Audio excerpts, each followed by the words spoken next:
भक्तों बोलिए ओम नमः शिवाय। शिव पुराण रुद्र संहिता खंड 3 अध्याय 25वां। भगवान शिव की आज्ञा से सप्त ऋषियों का पार्वती के आश्रम पर जा उनके शिव विषयक अनुराग की परीक्षा करना और भगवान को सब वृत्तांत बताकर स्वर्ग को जाना। ब्रह्मा जी कहते हैं, देवताओं के अपने आश्रम में चले जाने पर पार्वती के तप की परीक्षा के लिए भगवान शंकर समाधिस्थ हो गए। वे स्वयं अपने आप में अपने ही परात्पर स्वस्थ माया रहित तथा उपद्रव शून्य स्वरूप का चिंतन करने लगे। उस ध्येय वस्तु के रूप में साक्षात भगवान महेश्वर ही विराजमान है। उनकी गति का किसी को ज्ञान नहीं होता। वे भगवान वृषभध्वज ही सबके सृष्टा परमेश्वर हैं। तात उन दिनों पार्वती देवी बड़ी भारी तपस्या कर रही थी। उस तपस्या से रुद्रदेव भी बड़े विस्मय में पड़ गए। भक्ताधीन होने के कारण ही वे समाधि से विचलित हो गए और किसी कारण से नहीं। तदनंतर सृष्टिकर्ता हर ने वशिष्ठ आदि सप्त ऋषियों का स्मरण किया। उनके स्मरण करते ही वे सातों ऋषि शीघ्र ही वहां आ पहुंचे।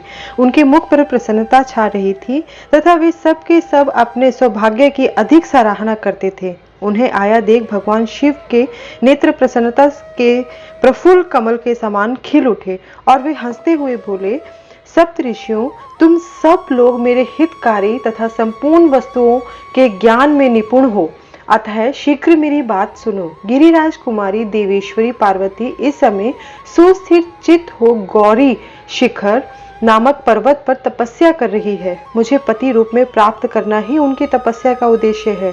द्विजो, इस समय केवल सखियां उनकी सेवा में हैं। मेरे सिवा दूसरा समस्त कामनाओं का परित्याग करके वे एक उत्तम निश्चय पर पहुंच चुकी हैं। मुनिवरों, तुम सब लोग मेरी आज्ञा से वहां जाओ और प्रेम पूर्वक हृदय से उनकी दृढ़ता की परीक्षा लो। वहां तुम्हें सर्वथा छलयुक्त बातें कहनी चाहिए। उत्तम व्रतधारी महर्षियों, मेरी आज्ञा से ऐसा करना है, इसलिए तुम्हें संशय नहीं करना चाहिए। भगवान शंकर की यह आज्ञा पाकर वे सातों ऋषि तुरंत ही उस स्थान पर जा पहुंचे जहां दीप्तिमती जगन्माता पार्वती विराजमान थी। सप्त ऋषियों ने वहां शिवा को तपस्या की मूर्तिमती दूसरी सिद्धि के समान देखा। उनका तेज महान था। वे अपने उत्तम तेज से प्रकाशित हो रही थी। उन उत्तम व्रतधारी सप्त ऋषियों ने उन्हें मन ही मन प्रणाम किया और उनके द्वारा विशेषतः पूजित हो वे मस्तक झुकाए इस प्रकार बोले। ऋषियों ने कहा, देवी गिरिराज नंदिनी, हमारी यह बात सुनो। हम जानना चाहते हैं कि तुम किस लिए तपस्या करती हो तथा इसके द्वारा किस देवता को और किस फल को पाना चाहती हो। उन द्विजों के इस प्रकार पूछने पर गिरिराज कुमारी देवी शिवा ने उनके सामने अत्यंत गोपनीय होने पर भी सच्ची बात बताई।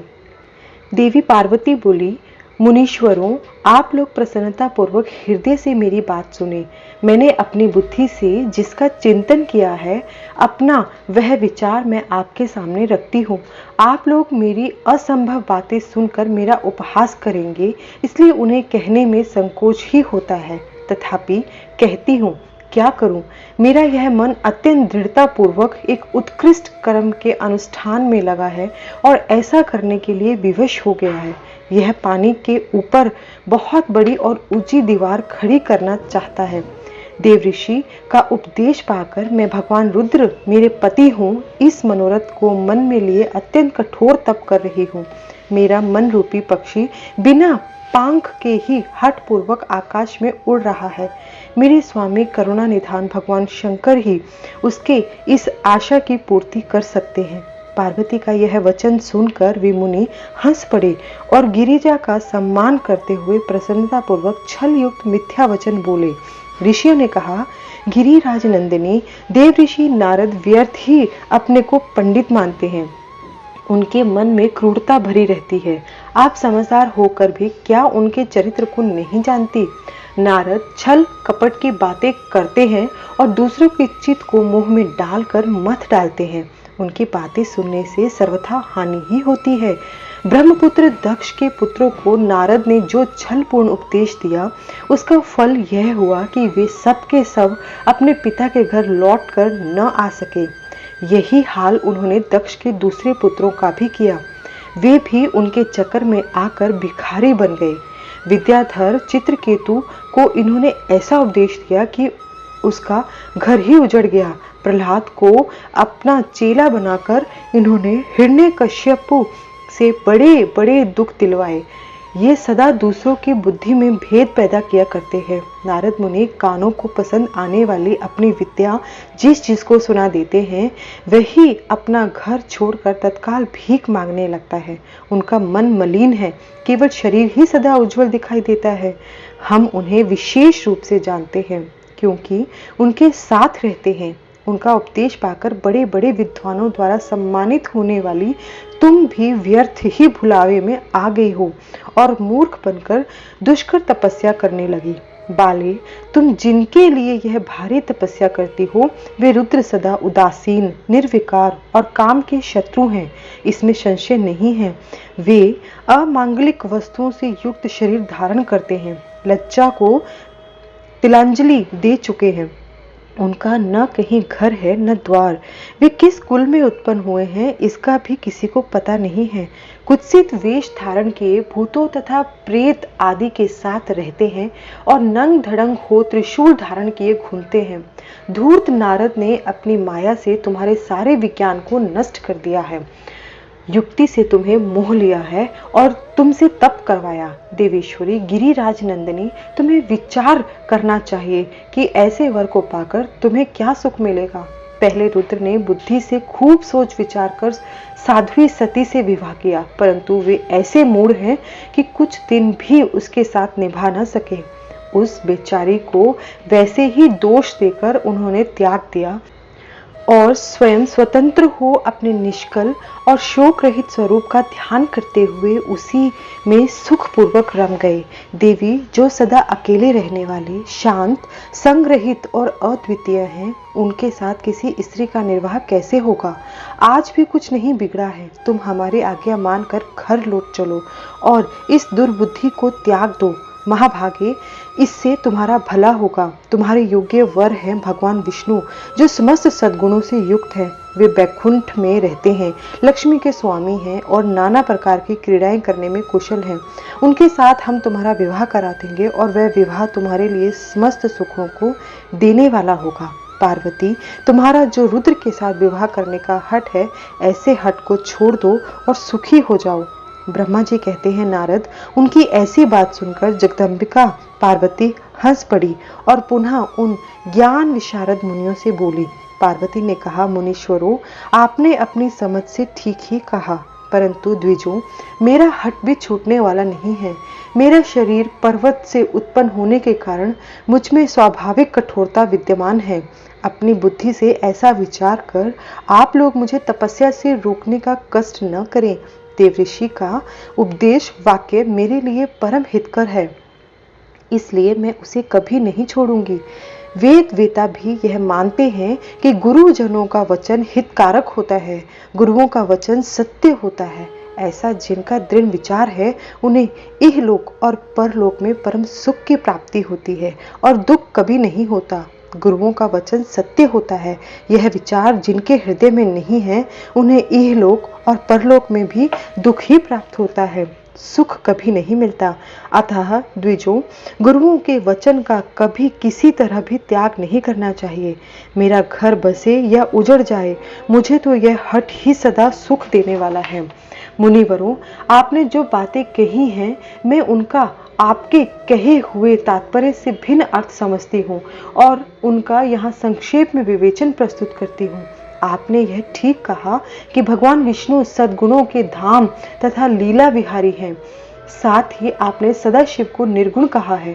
इसमें जो कारण है वह बताया जाता है। भगवान शिव साक्षात पर ब्रह्म है, अतएव निर्विकार हैं। वे केवल भक्तों के लिए शरीर धारण करते हैं, फिर भी लौकिकी प्रभुता को दिखाना नहीं चाहते। अतः परमहंसों की जो प्रिय गति है, उसी को वे धारण करते हैं, क्योंकि वे भगवान शंभु परम आनंद में हैं, इसलिए अवधूत रूप से रहते हैं। माया लिप्त जीवों को भी भूषण आदि की रुचि होती है, ब्रह्म को नहीं। वे प्रभु गुणातीत, अजन्मा, माया रहित, अलक्ष्य गति और विराट हैं। द्विजों, भगवान शंभु किसी विशेष धर्म या जाति आदि के कारण किसी पर अनुग्रह नहीं करते। मैं गुरु की कृपा से ही शिव को यथार्थ रूप से जानती हूँ। ब्रह्म ऋषियों, यदि शिव मेरे साथ विवाह नहीं करेंगे तो मैं सदा कुंवारी ही रह जाऊंगी, परंतु दूसरे के साथ विवाह नहीं करूंगी। यह मैं सत्य कहती हूँ। यदि सूर्य पश्चिम दिशा से उगने लगे, मेरु पर्वत अपने स्थान से विचलित हो जाए, अग्नि शीतलता को अपना ले और कमल पर्वत शिखर की शिला के ऊपर खिलने लगे, तो भी मेरा हट छूट नहीं सकता। यह मैं बात सच्ची कहती हूँ। ब्रह्मा जी कहते हैं, नारद, ऐसा कह उन मुनियों को प्रणाम करके गिरिराज कुमारी पार्वती निर्विकार चित्त से शिव का स्मरण करती हुई चुप हो गई।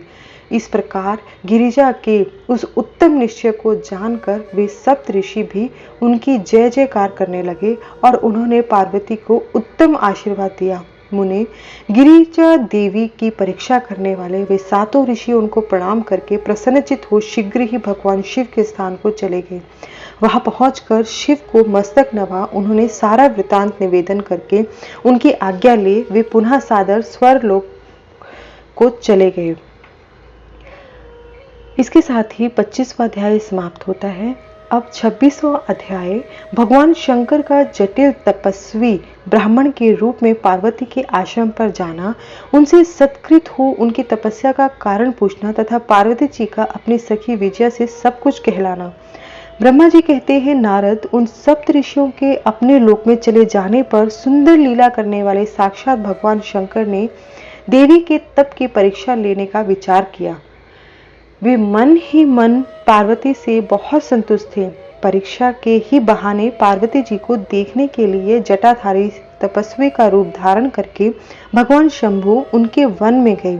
अपने तेज से प्रकाशमान अत्यंत बूढ़े ब्राह्मण का रूप धारण करके प्रसन्नचित हो वे दंड और छत्र लिए वहां से प्रस्थित हुए। आश्रम में पहुंचकर उन्होंने देखा देवी शिवा सखियों से घिरी हुई वेदी पर बैठी है और चंद्रमा की विशुद्ध कला से प्रतीत होती है। ब्रह्मचारी का स्वरूप धारण किए भक्त वत्सल शंभु पार्वती देवी को देखकर प्रीतिपूर्वक उनके पास गए। उन अद्भुत तेजस्वी ब्राह्मण देवता को आया देख उस समय देवी शिवा ने समस्त पूजन सामग्रियों द्वारा उनकी पूजा की।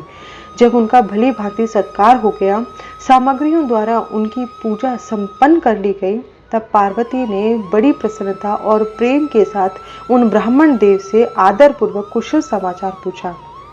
पार्वती बोली, ब्रह्मचारी का स्वरूप धारण करके आए हुए आप कौन हैं और कहां से पधारे हैं? वेद वेताओं में श्रेष्ठ विप्रवर, आप अपने तेज से इस वन को प्रकाशित कर रहे हैं। मैंने जो कुछ पूछा है वह मुझे बताइए। ब्राह्मण ने कहा, मैं इच्छा अनुसार विचरने वाला वृद्ध ब्राह्मण हूँ, पवित्र बुद्धि, तपस्वी, दूसरों को सुख देने वाला और परोपकारी हूँ, इसमें संशय नहीं है। तुम कौन हो, किसकी पुत्री हो और इस निर्जन वन में किस लिए ऐसी तपस्या कर रही हो जो पंजे के बल पर खड़े हो तप करने वाले मुनियों के लिए भी दुर्लभ है। तुम न बालिका हो न वृद्धा हो, सुंदरी तरुणी जान पड़ती हो, फिर किस लिए पति के बिना इस वन में आकर कठोर तपस्या करती हो? भद्रे, क्या तुम किसी तपस्वी की सहचारिणी तपस्विनी हो?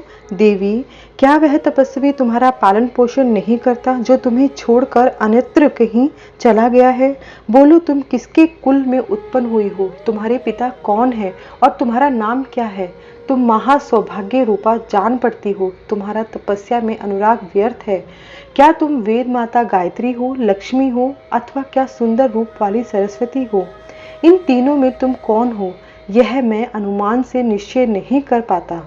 पार्वती बोली, विप्रवर, न तो मैं वेद माता गायत्री हूँ, न लक्ष्मी हूँ, न सरस्वती ही हूँ। इस समय मैं हिमाचल की पुत्री हूँ और मेरा नाम पार्वती है। पूर्व काल में, इससे पहले के जन्म में मैं प्रजापति दक्ष की पुत्री थी। उस समय मेरा नाम सती था। एक दिन पिता ने मेरे पति की निंदा की थी, जिससे कुपित हो मैंने योग के द्वारा शरीर को त्याग दिया था। इस जन्म में भी भगवान शिव मुझे मिल गए थे, परंतु भाग्यवश काम को भस्म करके वे मुझे भी छोड़कर चले गए। ब्राह्मण, शंकर जी के चले जाने पर मैं विरहता से उद्विग्न हो उठी और तपस्या के लिए दृढ़ निश्चय करके पिता के घर से यहाँ गंगा जी के तट पर चली आई। यहाँ दीर्घ काल तक कठोर तपस्या करके भी मैं अपने प्राण वल्लभ को न पा सके, इसलिए अग्नि में प्रवेश कर जाना चाहती थी। इतने में ही आपको आया देख मैं क्षण भर के लिए ठहर गई। अब आप जाइए, मैं अग्नि में प्रवेश करूंगी, क्योंकि भगवान शिव ने मुझे स्वीकार नहीं किया। किंतु जहां जहां मैं जन्म लूंगी वहां वहां शिव का ही पति रूप में वर्ण करूंगी। ब्रह्मा जी कहते हैं, नारद, ऐसा कहकर पार्वती उन ब्राह्मण देवता के सामने ही अग्नि में समा गई। यद्यपि ब्राह्मण देव सामने से उन्हें बारंबार ऐसा करने से रोक रहे थे। अग्नि में प्रवेश करती हुई पर्वतराज कुमारी पार्वती की तपस्या के प्रभाव से वह आग उसी क्षण चंदन पंख के समान शीतल हो गई। क्षण भर उस आग के भीतर रहकर जब पार्वती आकाश में ऊपर की ओर उठने लगी, तब ब्राह्मण रूपधारी शिव ने सहसा हंसते हुए उनसे पुनः पूछा, अहो भद्री, तुम्हारा तप क्या है? यह कुछ भी मेरी समझ में नहीं आया। इधर अग्नि से तुम्हारा शरीर नहीं जला, यह तो तपस्या की सफलता का सूचक है, परंतु अब तक तुम्हें अपना मनोरथ प्राप्त नहीं हुआ, इससे उसकी विफलता प्रकट होती है। अतः देवी, सबको आनंद देने वाले मुझ श्रेष्ठ ब्राह्मण के सामने तुम अपने अभीष्ट मनोरथ को सच सच बताओ। ब्रह्मा जी कहते हैं, नारद, ब्राह्मण के इस प्रकार पूछने पर उत्तम व्रत का पालन करने वाली अंबिका ने अपनी सखी को उत्तर देने के लिए प्रेरित किया। पार्वती से प्रेरित हो उनकी विजया नामक प्राण प्यारी सखी ने, जो उत्तम व्रत को जानने वाली थी, जटाधारी तपस्वी से कहा। सखी बोली, साधो, तुमसे पार्वती के उत्तम चरित्र का और इनकी तपस्या के समस्त कारणों का वर्णन करती हूँ। आप सुनना चाहते हो तो सुनिए। मेरी सखी गिरिराज हिमाचल की पुत्री हैं। ये पार्वती और काली नाम से विख्यात हैं तथा माता मेनका की कन्या हैं। अब तक किसी ने इनके साथ विवाह नहीं किया है। ये भगवान शिव के सिवा दूसरे किसी को चाहती भी नहीं। उन्हीं के लिए 3000 वर्षों से तपस्या कर रही हैं। भगवान शिव की प्राप्ति के लिए ही मेरी इन सखी ने ऐसा तप प्रारंभ किया है। विप्रवर, इसमें जो कारण है उसे बताती हूँ, सुनिए। ये पर्वतराज कुमारी ब्रह्मा, विष्णु तथा इंद्र आदि देवताओं को भी छोड़कर केवल पिनाक पाणी भगवान शंकर को ही पति रूप में प्राप्त करना चाहती हैं और नारद जी के आदेश से यह कठोर तपस्या कर रही हैं। द्विश्रेष्ठ, आपने जो कुछ पूछा था उसके अनुसार मैंने प्रसन्नता पूर्वक अपनी सखी का मनोरथ बता दिया। अब आप और क्या सुनना चाहते हैं? ब्रह्मा जी कहते हैं, नारद, विजया का यह यथार्थ वचन सुनकर जटाधारी तपस्वी रुद्र हंसते हुए बोले, सखी ने यह जो कुछ कहा उसमें मुझे परिहास का अनुमान होता है। यदि यह सब ठीक हो तो पार्वती देवी अपने मुंह से कहे। जटिल ब्राह्मण के इस प्रकार कहने पर पार्वती देवी अपने मुंह से यूं कहने लगी। अध्याय 27। पार्वती की बात सुनकर जटाधारी ब्राह्मण का शिव की निंदा करते हुए पार्वती को उनकी ओर से मन को हटा लेने का आदेश देना। पार्वती बोली, जटाधारी विप्रवर, मेरा सारा वृतांत सुनिए। मेरी सखी ने जो कुछ कहा वह ज्यों का ज्यों सत्य है, उसमें असत्य कुछ भी नहीं है। मैं मन, वाणी और क्रिया द्वारा सत्य ही कहती हूँ, असत्य नहीं। मैंने साक्षात पति भाव से भगवान शंकर का ही वर्ण किया है। यद्यपि जानती हूँ वह दुर्लभ वस्तु भला मुझे कैसे प्राप्त हो सकती है, तथापि मन की उत्कंठा से विवश हो मैं तपस्या कर रही हूँ। ब्राह्मण से ऐसा बात कहकर पार्वती देवी उस समय चुप रही। तब उनकी वह बात सुनकर ब्राह्मण ने कहा, इस समय तक मेरे मन में यह जानने की प्रबल इच्छा थी कि ये देवी किस दुर्लभ वस्तु को चाहती है जिसके लिए ऐसा महान तप कर रही है। किंतु देवी, तुम्हारे मुखारविंद से सब कुछ सुनकर उस अभीष्ट वस्तु को जान लेने के बाद अब मैं यहाँ से जा रहा हूँ। तुम्हारी जैसी इच्छा हो वैसा करो। यदि तुम मुझसे न कहती तो मित्रता निष्फल होती। अब जैसा तुम्हारा कार्य है वैसा ही तुम्हारा परिणाम होगा। जब तुम्हें इसी में सुख है तब मुझे कुछ नहीं कहना है। वहां ऐसी बात कहकर ब्राह्मण ने ज्यों ही जाने का विचार किया त्यों ही पार्वती देवी ने प्रणाम करके उनसे इस प्रकार कहा। पार्वती जी बोली, विप्रवर, आप क्यों जाएंगे? ठहरिए और मेरे हित की बात बताइए। पार्वती के ऐसे कहने पर दंडधारी ब्राह्मण देवता रुक गए और इस प्रकार बोले, देवी, यदि मेरी बात सुनने का मन है तो मुझे भक्ति भाव से ठहरा रही हो तो मैं तब सब तत्व बता रहा हूँ, जिससे तुम्हें हिताहित का ज्ञान हो जाएगा। महादेव जी के प्रति मेरे मन में गौरव बुद्धि है, अतः मैं उनको सब प्रकार से जानता हूँ, तो भी यथार्थ बात कहता हूँ, तुम सावधान होकर सुनो।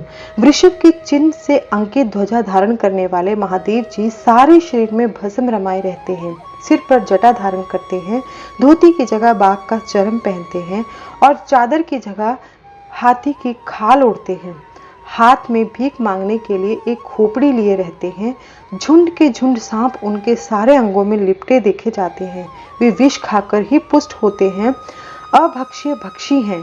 उनके नेत्र बड़े भद्दे हैं और देखने में डरावने लगते हैं। उनका जन्म कहाँ, कब और किससे हुआ, यह आज तक प्रकट नहीं हुआ।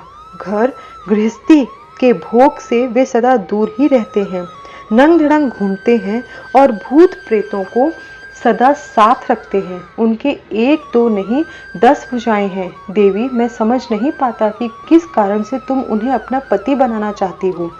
तुम्हारा ज्ञान कहाँ चला गया, इस बात को आज सोच विचार कर मुझे बताओ। दक्ष ने अपने यज्ञ में अपनी ही पुत्री सती को केवल यही सोचकर नहीं बुलाया कि वह कपालधारी भिक्षुक की भार्या है। इतना ही नहीं, उन्होंने यज्ञ में भाग देने के लिए सब देवताओं को बुलाया, किंतु शंभु को छोड़ दिया। सती उसी अपमान के कारण अत्यंत क्रोध से व्याकुल हो उठी। उसने अपने प्यारे प्राणों को तो छोड़ा ही, शंकर जी को भी त्याग दिया। तुम तो स्त्रियों में रतन हो, तुम्हारे पिता समस्त पर्वतों के राजा हैं, फिर तुम क्यों इस उग्र तपस्या के द्वारा वैसे पति को पाने की अभिलाषा करती हो? सोने की मुद्रा देकर बदले में उतना ही बड़ा कांच लेना चाहती हो। उज्जवल चंदन छोड़कर अपने अंगों में कीचड़ लपेटना चाहती हो। सूर्य के तेज का परित्याग करके जुगनू की चमक पाना चाहती हो। महीन वस्त्र त्याग कर अपने शरीर को चमड़े से ढकने की इच्छा करती हो। घर में रहना छोड़कर वन में धूनी रमाना चाहती हो। तथा देवीश्वरी, यदि तुम इंद्र आदि लोकपालों को त्याग कर शिव के प्रति अनुरक्त हो तो अवश्य ही रत्नों के उत्तम भंडार को त्याग कर लोहा पाने की इच्छा करती हो। लोक में इस बात को अच्छा नहीं कहा गया है। शिव के साथ तुम्हारा संबंध मुझे इस समय परस्पर विरुद्ध दिखाई देता है। कहाँ तुम, जिनके नेत्र प्रफुल्ल कमल दल के समान शोभा पाते हैं, और कहाँ वे रुद्र जो 3 भद्दी आंखें धारण करते हैं। तुम तो चंद्रमुखी हो और शिव पंचमुखी कहे गए हैं। तुम्हारे सिर पर दिव्य वेणी सर्पिणी सी शोभा पा रही है, परंतु शिव के मस्तक पर जो जटाजूट बताया जाता है वह प्रसिद्ध ही है। तुम्हारे अंग में चंदन का अंगराग होता, शिव के शरीर में चिता का भस्म। कहाँ तुम्हारी सुंदर मृदुल साड़ी और कहाँ शंकर जी के उपयोग में आने वाले हाथी की खाल। कहाँ तुम्हारे अंगों में दिव्य आभूषण, कहाँ शंकर के सर्वांग में लिपटे हुए सर्प। कहाँ तुम्हारी सेवा के लिए उद्यत रहने वाले संपूर्ण देवता, और कहाँ भूतों की दी हुई बलि को पसंद करने वाले शिव। कहाँ तो मृदंग की मधुर ध्वनि और कहाँ डमरू की डिमडिम। कहाँ भेरियों के समूहों की गड़गड़ाहट और कहाँ अशुभ श्रृंगीनाद। कहाँ ढक्का का शब्द और कहाँ अशुभ गलनाद। तुम्हारा यह उत्तम रूप शिव के योग्य कदापि नहीं है। यदि उनके पास धन होता तो वे दिगंबर क्यों रहते।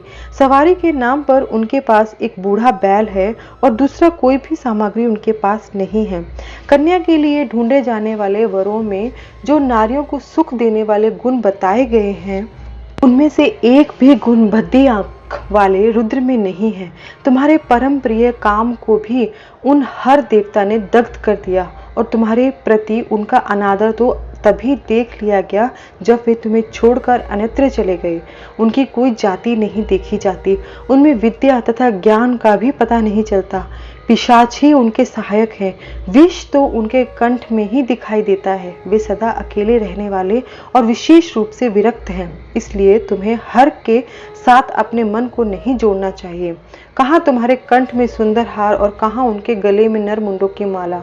देवी, तुम्हारे और हर के रूप आदि सब एक दूसरे से विरुद्ध हैं, अतः मुझे तो यह संबंध नहीं रुचता। फिर तुम्हारी जैसी इच्छा हो वैसा करो। संसार में जो कुछ भी असद वस्तु है वह सब तुम स्वयं चाहने लगी हो, अतः मैं कहता हूँ कि तुम उस असत की ओर से अपने मन को हटा लो, अन्यथा जो चाहो वह करो, मुझे कुछ नहीं कहना है। ब्रह्मा जी कहते हैं, नारद, यह बात सुनकर पार्वती शिव की निंदा करने वाले ब्राह्मण पर मन ही मन कुपित हो उठी और उनसे इस प्रकार बोली।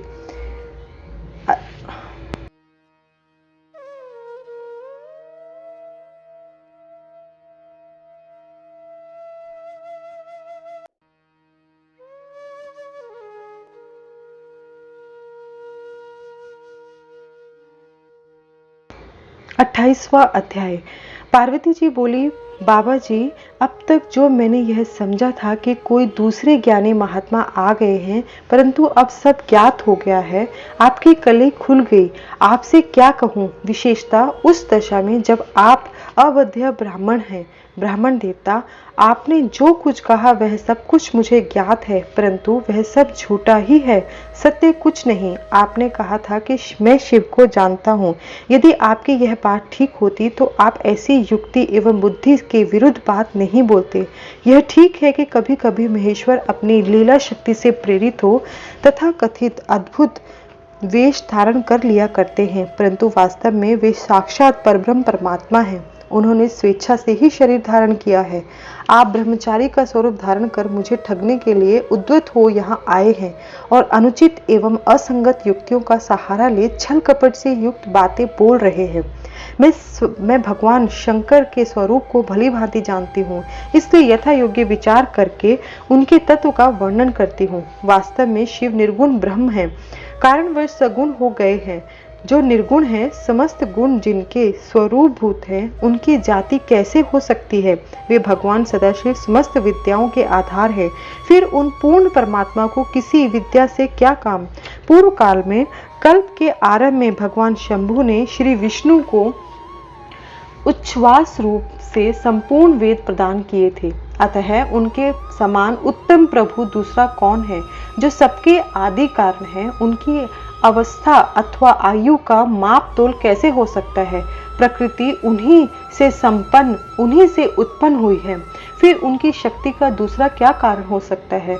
जो लोग सदा प्रेम पूर्वक शक्ति के स्वामी भगवान शंकर का भजन करते हैं, उन्हें भगवान शंभु प्रभु शक्ति, उत्साह शक्ति और मंत्र शक्ति, ये तीनों अक्षय शक्तियां प्रदान करते हैं।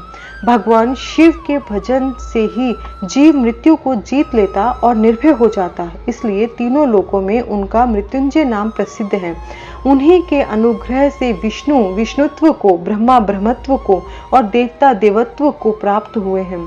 शिवजी का पक्ष लेकर बहुत बोलने से क्या लाभ। वे भगवान स्वयं ही महाप्रभु हैं। कल्याण रूपी शिव की सेवा से यहाँ कौन सा मनोरथ सिद्ध नहीं हो सकता। उन महादेव जी की किस बात की कमी है जो वे भगवान सदाशिव स्वयं मुझे पाने की इच्छा करे। यदि शंकर की सेवा न करे तो मनुष्य 7 जन्मों तक दरिद्र होता है और उन्हीं की सेवा से सेवक को लोक में कभी नष्ट न होने वाली लक्ष्मी प्राप्त होती है, जिनके सामने 8 सिद्धियां नित्य आकर शीश झुकाती हैं। इस इच्छा से नृत्य करती है कि वे भगवान हम पर संतुष्ट हो जाएं। उनके लिए कोई भी हितकर वस्तु दुर्लभ कैसे हो सकती है। यद्यपि यहाँ मांगलिक कही जाने वाली वस्तुएं शंकर का सेवन नहीं करती, तथापि उनके स्मरण मात्र से ही सबका मंगल होता है। जिनकी पूजा के प्रभाव से उपासक की संपूर्ण कामनाएं सिद्ध हो जाती हैं, सदा निर्विकार रहने वाले उन परमात्मा शिव में विकार कहाँ से आ सकता है। जिस पुरुष के मुख में निरंतर शिव यह मंगल में नाम निवास करता है, उनके दर्शन मात्र से ही अन्य सब सदा पवित्र होते हैं। जैसा कि आपने कहा है कि वे चिता का भस्म लगाते हैं, परंतु यदि उनका लगाया हुआ भस्म अपवित्र होता तो उनके शरीर से झड़कर गिरे हुए उस भस्म को देवता लोग सदा अपने सिर पर कैसे धारण करते। अतः शिव के अंगों के स्पर्श से अपवित्र वस्तु भी पवित्र हो जाती है। जो महादेव सगुण होकर तीनों लोकों के कर्ता भर्ता और हर्ता होते हैं तथा निर्गुण रूप से शिव कहलाते हैं, वे बुद्धि के द्वारा पूर्ण रूप से कैसे जाने जा सकते हैं। पर ब्रह्म परमात्मा शिव का जो निर्गुण रूप है, उसे आप जैसे बहिर्मुख लोग कैसे जान सकते हैं। जो दुराचारी और पापी हैं, वे देवताओं से बहिष्कृत हो जाते हैं। ऐसे लोग निर्गुण शिव के तत्व को नहीं जान पाते। जो पुरुष तत्व को न जानने के कारण यहाँ शिव की निंदा करता है, उसके जन्म भर का सारा संचित पुण्य भस्म हो जाता है। आपने जो यहाँ अमित तेजस्वी महादेव जी की निंदा की है, मैंने जो आपकी पूजा की, उससे मुझे पाप की भागनी होना पड़ा। शिवद्रोही को देखकर वस्त्र सहित स्नान करना चाहिए। शिवद्रोही का दर्शन हो जाने पर प्रायश्चित करना चाहिए। इतना कहकर पार्वती जी उस ब्राह्मण पर अधिक रुष्ट होकर बोली, रे दुष्ट, तूने कहा था कि मैं शंकर को जानता हूँ, परंतु निश्चय ही तूने उन सनातन शिव को नहीं जाना है। भगवान रुद्र को तू जैसा कहता है वे वैसे ही क्यों ना हो, उनके जैसा भी बहुसंख्यक रूप क्यों ना हो। सत्पुरुषों की प्रियतम नित्य निर्विकार वे भगवान शिव ही मेरे अभीष्टतम देव हैं। ब्रह्मा और विष्णु भी कभी उन महात्मा हर के समान नहीं हो सकते। फिर दूसरे देवताओं की तो बात ही क्या है, क्योंकि वे सदैव काल के अधीन हैं। इस प्रकार अपनी शुद्ध बुद्धि से तत्वतः विचार कर मैं शिव के लिए वन में आकर बड़ी भारी तपस्या कर रही हूँ। वे भक्त वत्सल सर्वेश्वर शिव ही हम सबके परमेश्वर हैं। दीनों पर अनुग्रह करने वाले उन महादेव को ही प्राप्त करने की मेरी इच्छा है। ब्रह्मा जी कहते हैं, नारद, ऐसा कहकर गिरिराज नंदिनी गिरिजा चुप हो गई और निर्विकार चित्त से भगवान शिव का ध्यान करने लगी। देवी की बात सुनकर वह ब्रह्मचारी ब्राह्मण ज्यों ही कुछ फिर कहने के लिए उद्यत हुआ, त्यों ही शिव में आसक्त चित्त होने के कारण उनकी निंदा सुनने से विमुख हुई पार्वती अपनी सखी विजया से शीघ्र बोली। पार्वती ने कहा, सखी, इस अधम ब्राह्मण को यत्न पूर्वक रोको। यह फिर कुछ कहना चाहता है। यह केवल शिव की निंदा ही करेगा। जो शिव की निंदा करता है केवल उसी को पाप नहीं लगता, जो उस निंदा को सुनता है वह भी यहाँ पाप का भागी होता है। भगवान शिव के उपासकों को चाहिए कि वे शिव की निंदा करने वाले का सर्वथा वध करें। यदि वह ब्राह्मण हो तो उसे अवश्य ही त्याग दें और स्वयं उस निंदा के स्थान से शीघ्र दूर चले जाएं। यह दुष्ट ब्राह्मण फिर शिव की निंदा करेगा।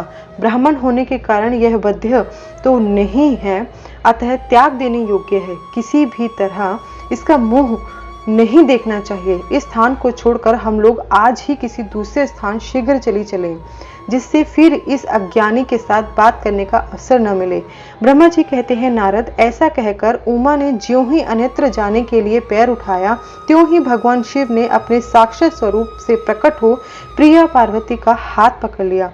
शिवा जैसे स्वरूप का ध्यान करती थी, वैसा ही सुंदर रूप धारण करके शिव ने उन्हें दर्शन दिया।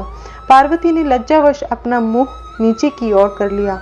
तब भगवान शिव उनसे बोले, प्रिय, मुझे छोड़कर कहाँ जाओगे? अब मैं फिर कभी तुम्हारा त्याग नहीं करूँगा। मैं प्रसन्न हूँ, वर मांगो, मुझे तुम्हारे लिए कुछ भी अदे नहीं है। देवी, आज से मैं तपस्या के मोल खरीदा हुआ तुम्हारा दास हूँ। तुम्हारे सौंदर्य ने भी मुझे मोह लिया है। अब तुम्हारे बिना मुझे एक क्षण भी युग के समान जान पड़ता है। लज्जा छोड़ो, तुम तो मेरी सनातन पत्नी हो, गिरिराज नंदिनी महेश्वरी। मैंने जो कुछ कहा है उस पर श्रेष्ठ बुद्धि से विचार करो। सुस्थिर चित्त वाली पार्वती, मैंने नाना प्रकार से तुम्हारी बारंबार परीक्षा ली है। लोक लीला का अनुसरण करने वाले मुझ स्वजन के अपराध को क्षमा कर दो। शिवे, तीनों लोकों में तुम्हारी जैसी अनुरागिनी मुझे दूसरी कोई नहीं दिखाई देती। मैं सर्वथा तुम्हारे अधीन हूँ, तुम्हारी इच्छा पूर्ण हो। प्रिय, मेरे पास आओ, तुम मेरी पत्नी हो और मैं तुम्हारा वर हूँ। तुम्हारे साथ मैं शीघ्र ही अपने निवास स्थान उत्तम पर्वत कैलाश को चलूंगा। ब्रह्मा जी कहते हैं, देवादिदेव महादेव जी के ऐसा कहने पर पार्वती देवी आनंद मगन हो उठी। उनका तपस्या जनित पहले का सारा कष्ट मिट गया। मुनिश्रेष्ठ, सती साध्वी पार्वती की सारी थकावट दूर हो गई, क्योंकि परिश्रम फल प्राप्त हो जाने पर प्राणी का पहले वाला सारा श्रम नष्ट हो जाता है। तो बोलिए शिव पार्वती की जय हो। ओम नमः शिवाय। इसी के साथ 28वां अध्याय समाप्त होता है। भक्तजनों, हर हर महादेव।